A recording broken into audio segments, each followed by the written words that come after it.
Um, Bismillah ar-Rahman ar-Rahim. Um, this is very interesting area in the sense that dimensions तो बहुत सारी हैं. अक्सर हम लोग computer science वाले we feel that computer science is about algorithms and designing new systems, etc. But the way this COVID-19 has come and the way it was perceived, not just COVID-19 virus, but also it was perceived long time back. That is why we came up with the association of computing machinery. Why computing? I mean, so computing is a big word. My today's talk is going to be about the whole discipline of computing. And computing is just not about computer scientists. Computing is how it affects the systems, how it affects the humans, how it affects various different fields, including the management field, the psychology field, the social science field, the arts. So I'm going to talk about all of these things. And another gist, which I'll try to cover up over here, is this, that I'm going to quickly go through what research process areas are there and how do you attack a problem? How do you try to look at a certain problem and see how that problem can be solved with various kinds of approaches. And then as an example, I'm going to show you a problem from a different domain and how computing is applied on that problem. So quickly, you can take notes as well, and then obviously you can always have an offline view of it.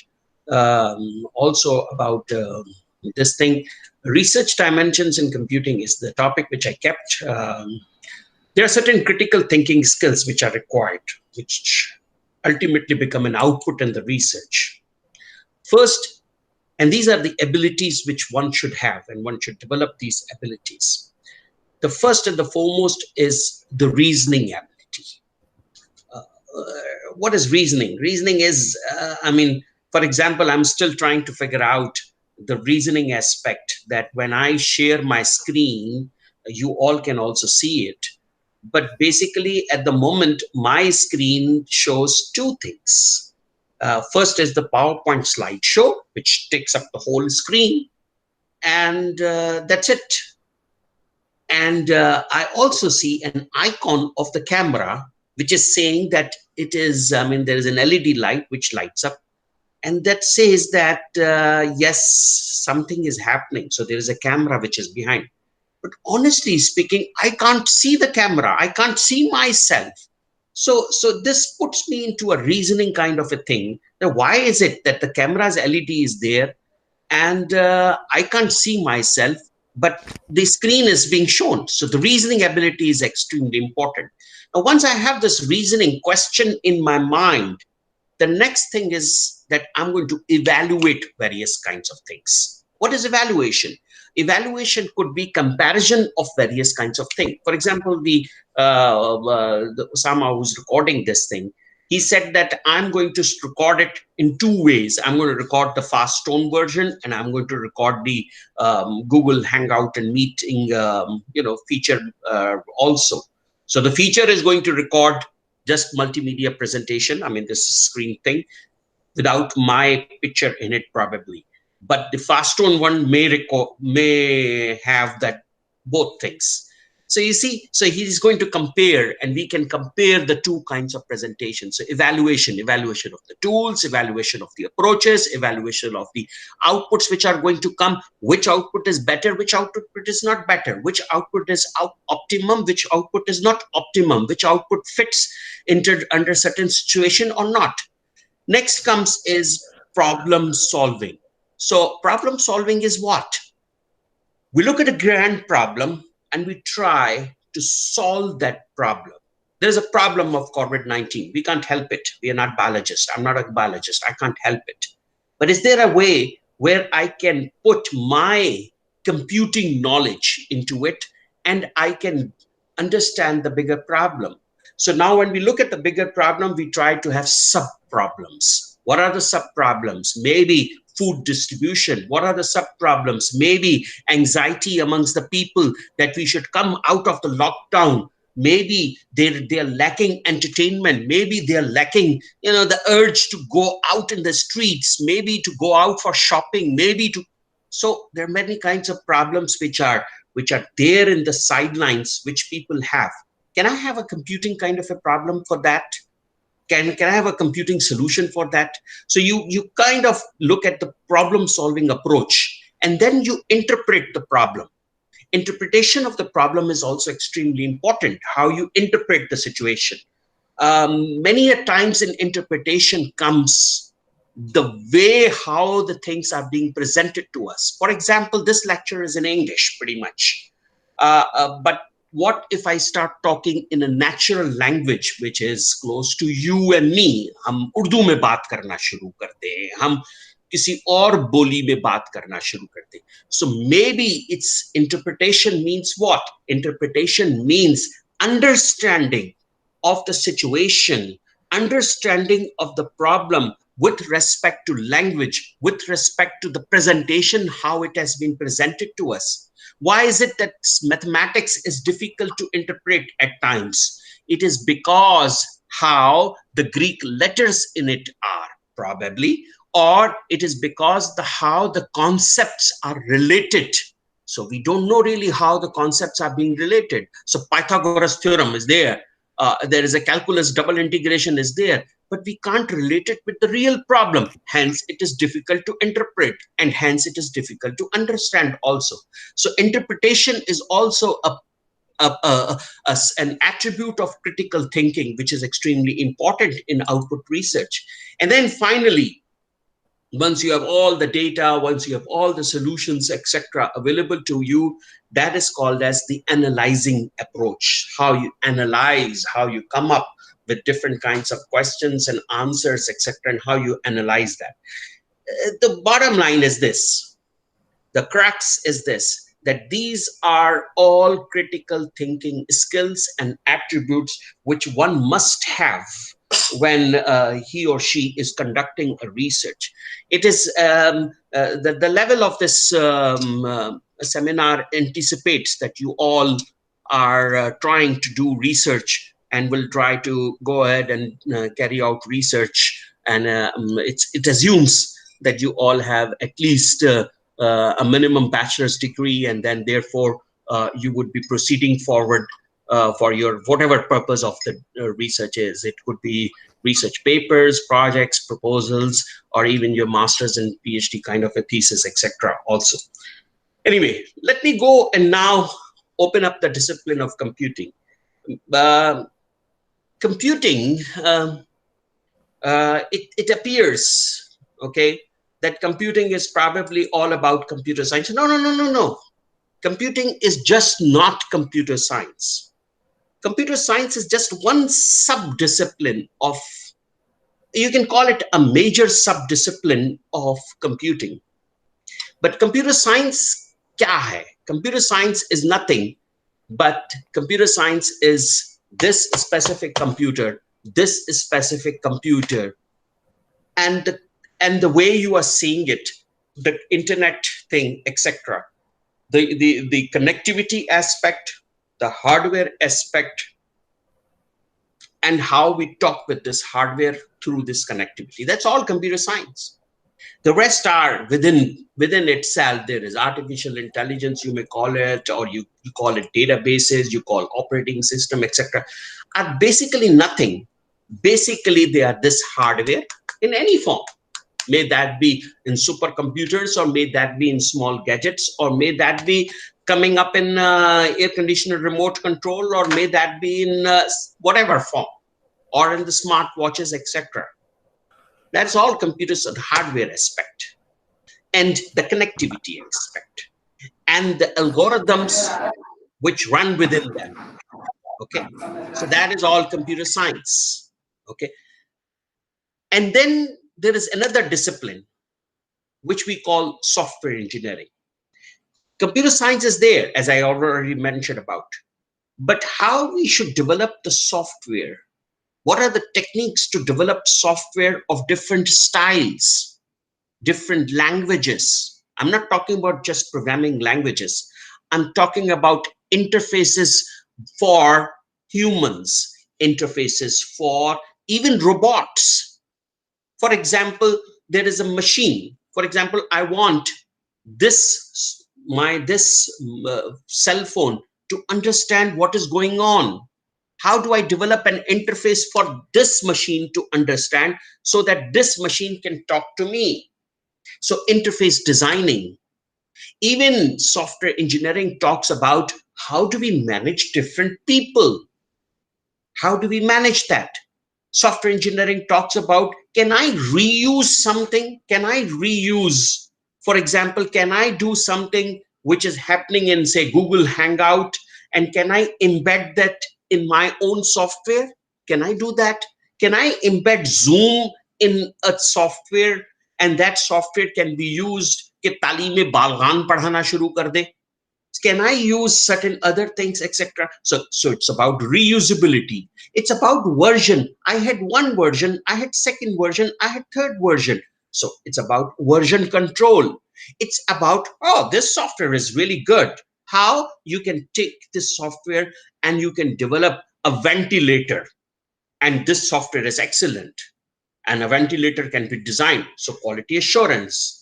God forbids if a patient, the ventilator, they cannot afford this thing that a patient should die because of the ventilator's malfunction.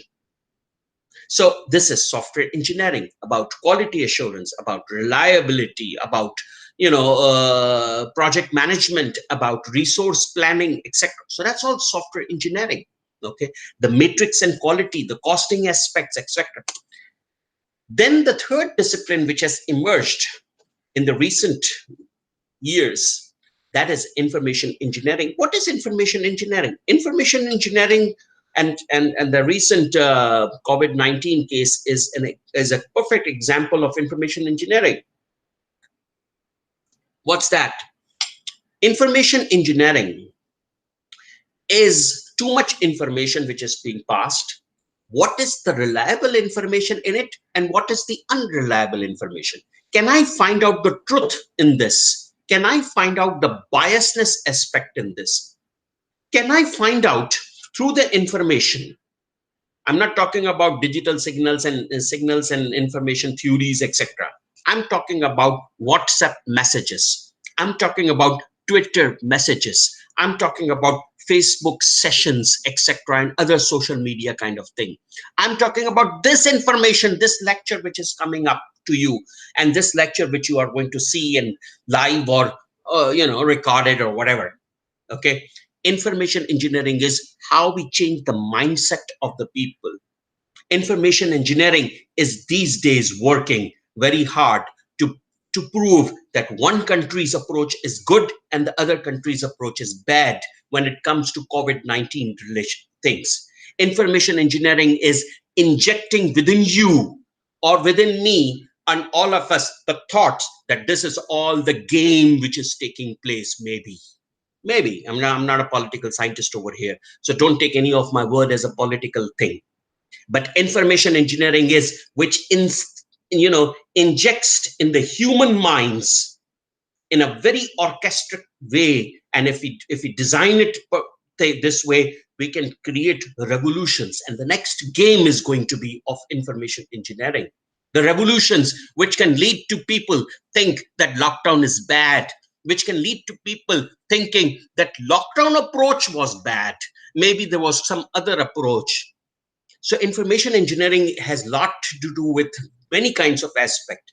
And the future game, future political games, future social games, etc., are all going to be about information engineering. And this itself, information engineering, is a discipline of computing. And there are many people who are doing a lot of work in that. And this takes us to yet another discipline, which is also, which has something which is to do with computing, and that is social science. It is about our behaviors. It's just not about human behaviors, it is about the behaviors of other beings as well. It's about animal behavior, and therefore there is another, altogether there is a branch of computer science which is called as animal computer interaction. How animals behave. how gadgets can take care, and how we understand the behaviors of the animals. We have already witnessed many kinds of areas, and we have already witnessed many things from within animals also. The algorithms which are all there, swarm algorithm, which has its being, and which is there, and which we have gathered from animals. The honeybee algorithms, or the ant colonization algorithms, and so many others. These are algorithms which have been used in computer networks. These are algorithms which have been used in database planning and the data planning as well, how the data is to be structured, how networks are organized, etc. So there are many algorithms which are out there which we have understood from animals, and then obviously it has an influence also. Likewise, human behaviors. We are talking about psychology over here. There are various kinds. One of my students is working on color therapy. What is color therapy? Through colors, can we cure people? Can we cure? I mean, it may not be curing many kinds of big ailments, but maybe some psychological ailments, etc. Can we do it through color therapy?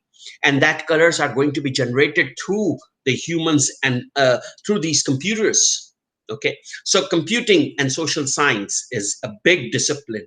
It even now has gone into, and this is one of my one of my top area these days, and I'm getting fascinated about it.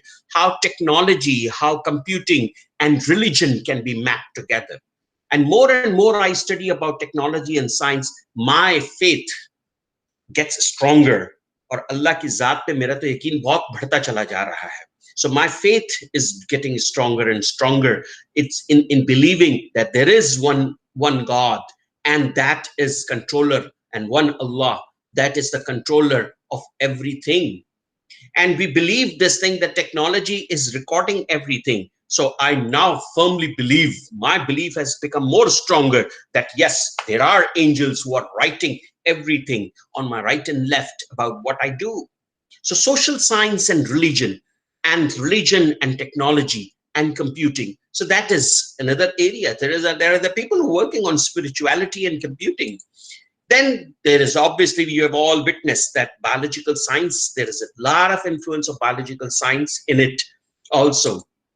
Natural science, physics, mathematics, etc. So there is so much computing that has got to do with all these simulations, engineering simulations, physics simulations, chemistry simulations, not only just simulations, but the real solutions, the astronomical solutions, etc.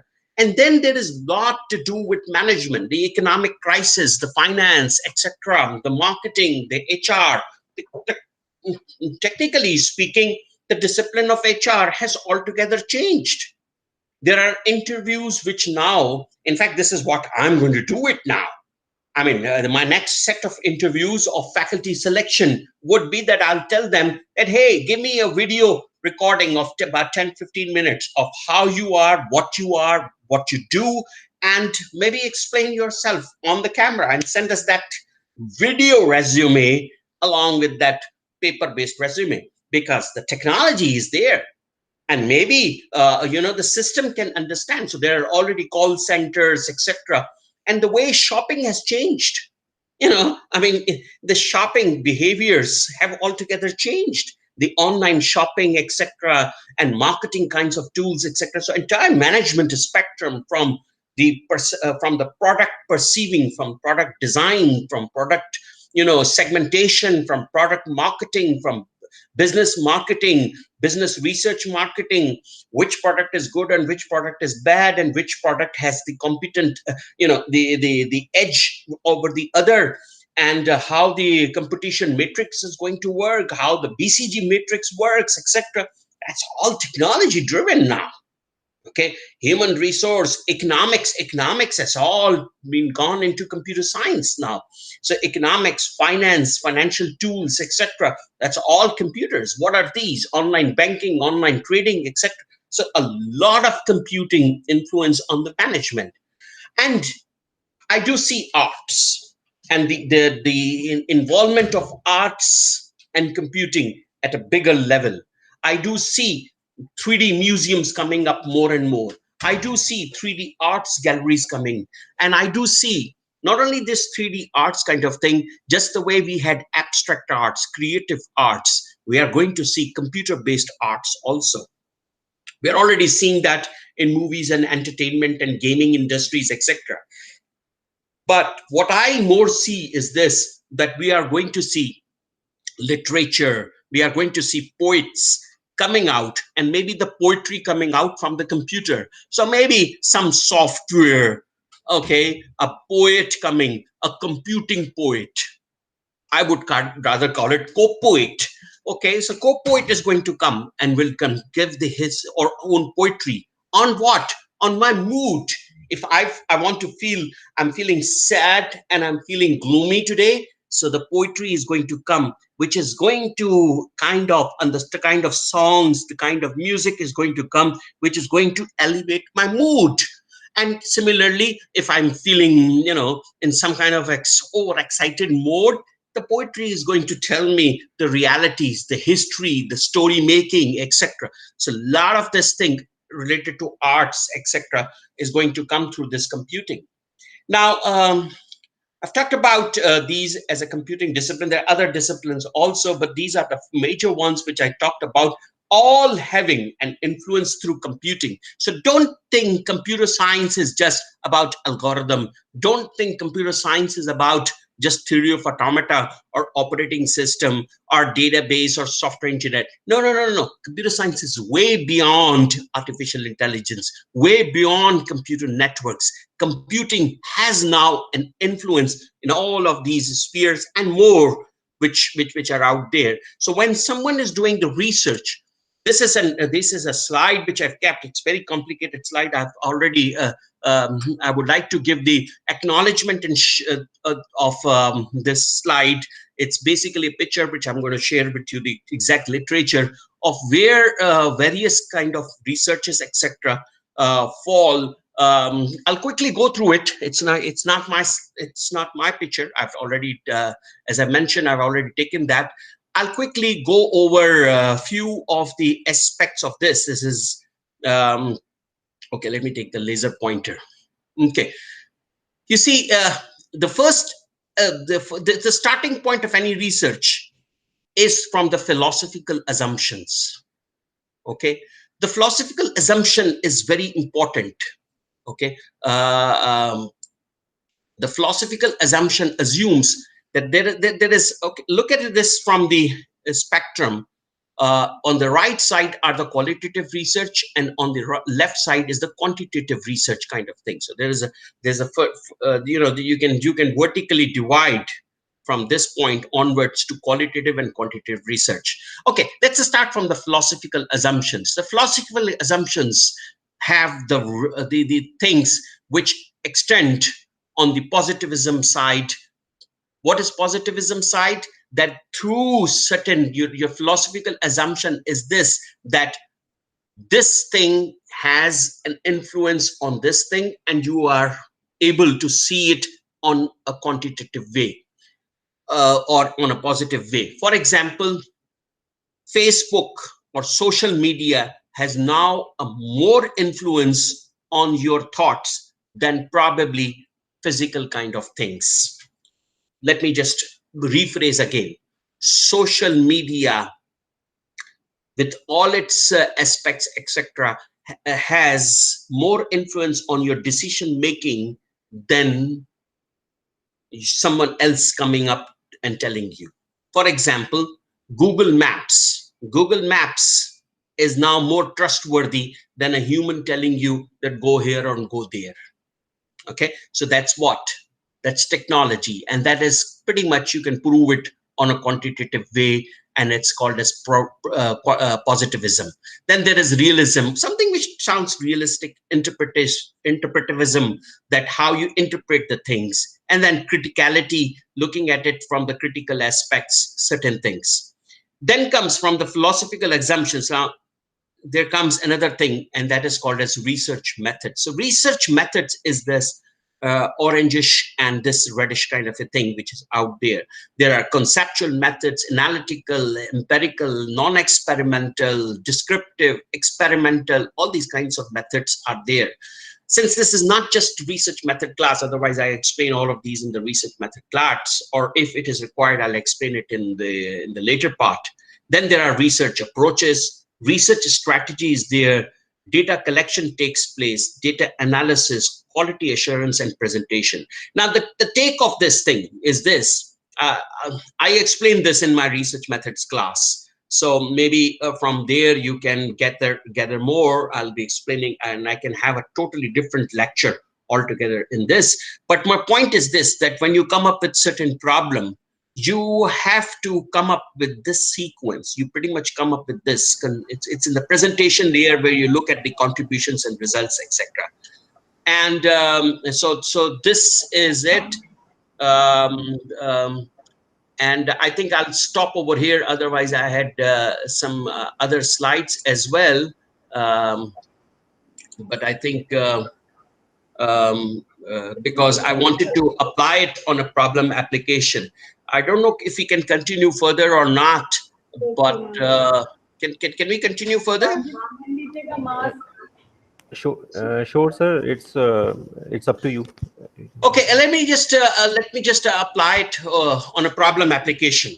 Okay, let's see how a problem can be applied, and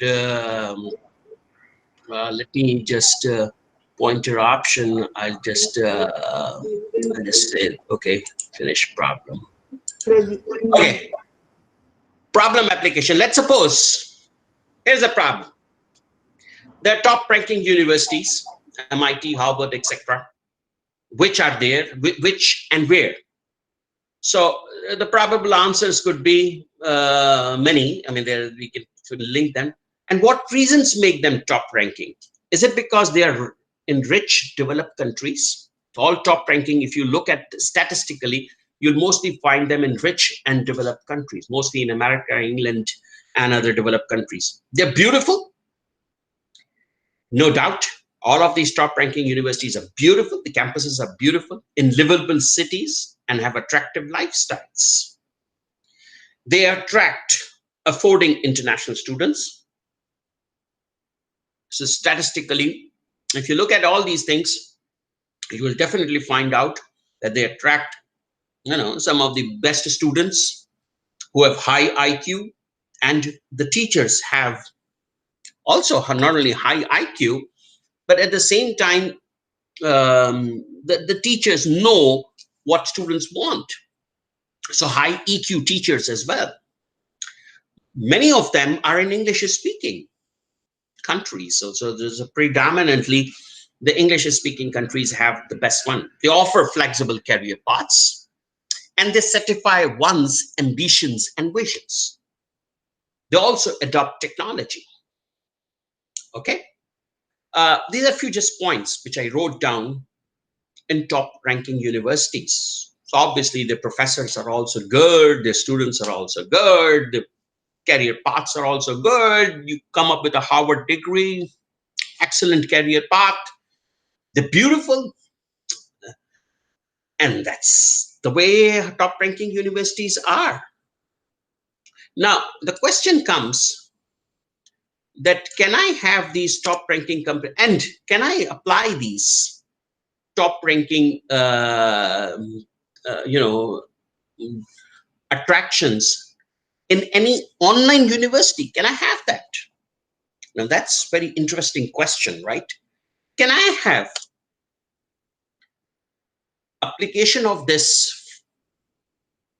And if I apply my if I apply my research process, they're in rich and developed countries. So there is a secondary data which is out there. And if I look at beautiful and livable countries, you can have reports, you can have surveys, etc. And you can prove this hypothesis as well. If I look at these all as my problem statements and hypotheses, if I look at reports, surveys, and about IQ students and high IQ, EQ, I can even have an experiment design in this. And if I look at it, they offer flexible career paths, etc. So I can have reports, surveys, specialized subjective experiment designs, and even have ethnographical studies, etc. Can I apply all of this all of these attractions on online universities. And if I have to apply in online universities, which technologies are essential for online and why? So I'll have to do survey of technologies. Technologies for the creation of course packed by teachers. What are the technologies for creating a collaborative space for students as well as teachers? How are they doing? I mean, we are these days teaching online. Is it attractive? Is it good? Is it really making that my whole teaching potential is coming out? Is it that I am able to get the best from the learners? Is there any leapfrog strategy which we can work in the Pakistan's context? Can I extend the, how do I extend now computing knowledge? How do I expand, apply and extend the concepts of engineering knowledge here? How can I improve the body of knowledge of other disciplines like management, social science, psychology over here? Can I address some age-long problems of other domains through online universities? Now, let me go back to the same problem here. Now, I have given you a problem of online education. Now, that's the domain of computing. Okay, so that's again a domain of computing, online education. How online education has computer science in it. You can talk from online education through, technological tools like Zoom, technological tools from, video conferencing tools, technological tools like Cisco, etc. You can talk about computer science from HCI perspective. You can talk about computer science from how the course is organized, how the knowledge is organized. When you come to software engineering, how certain tools, etc., are developed, how these online tutoring tools are developed. You talk about information engineering. Information engineering is where we are going to look at the aspects of how, you see, but a problem hai. There's the big problem over here. The online education, you talk about MOOCs, you talk about anything, Coursera or whatever, over there, the learners from all across the world are there who want to learn. They're not mostly there to earn the degree. They're mostly over there to learn. Okay. But here, when you come in a conventional face-to-face kind of a setup, it's over here where we look at this, that people want a degree. If they want a piece of paper, they want a degree. And the value of that degree, depending on how much investment they have done, there is a return of that degree. And few are there who would like to listen to the lectures online which are taking place and would like to learn from there. So information engineering has to be tailored over here. Information engineering is going to make sure that if there is a teacher which has a dumb style of teaching or a static style of teaching, how we can make it more attractive, how we can give the tools, etc., which excite the student, how we can bring in gamification in that same information, how we can bring in quizzes which are coming up like that, how, and short quizzes and the assessment taking place, how information is arranged. How is it that my lecture is there and then there is someone's lecture which is way above and someone's lecture which is way down, someone's lecture which agrees, someone's lecture which doesn't agrees, all in a matrix. And that matrix is there so that someone can study whatever spectrum in whatever way one wants to study. So information engineering has its lot of role. Coming to the social science aspect, how, for example, online education is going to play with the learning models of students. There are various learning models. Cope's learning style talks about active students, then there are passive students, those students who want support, those students who want encouragement, the various learning models. And likewise, there are teachers also who have different teaching styles. How we can have the technology map the right teaching model to the right student and then they learn together. How we can do it? Technology can help us. But in a particular typical class, it doesn't happens like that. So social science influence, how we can have biological science, how we teach biological science, how online education can support wet labs, how online education can support the dissection of certain thing, how online education can teach us how the plants etc work, the tissues and all these microscopic thing, virological lab etc. Can that take place in online education? Can we understand the concepts of natural science etc? So online education teaching mathematics, online education teaching physics, online education teaching vocational kind of things, courses, how we can develop the simulation exercises in management, how we can create a simulation game which teaches us how interview takes place, how a simulation game can be there which does the stock exchange kind of a thing, how the management perspective and the simulation games which tell us that how a future strategy should be developed, how HR strategy, how marketing strategy, etc. And then teaching arts in online education. What are those aspects of this? So again, whatever those aspects from here, these are what? These are my areas from where the problems will come. All these areas are from where the problems are coming. And from within these areas, if I'm a computer scientist, I'm going to come up with a theory which is out there. And I'm going to say that how I can apply that theory over here, how I can apply that approach over here, how I can apply that algorithm over here. So, how this is going to take place, how I can apply the software engineering approach towards the management, how I can apply my software engineering approach of online education. I'm still focusing on the online education kind of a thing. How I can apply that software engineering approach when it comes to taking the quiz. How I'm going to apply software engineering when it comes to controlling the cheating, the plagiarism, etc., etc. How can I have a software engineering approach to see how a proctored exam can take place? Can I come up with a tool that says, okay, you're cheating, you're not cheating, you're looking here and there, you're not doing it? Can I have software engineering over here? Can I have the interface which can take care of this thing that I'm not doing anything? It's just not about stopping and controlling through certain keys to be open or etc. But it's about many other things beyond that. So I'm going to stop over here, and we can take certain questions, and I can upload this PowerPoint slide as well.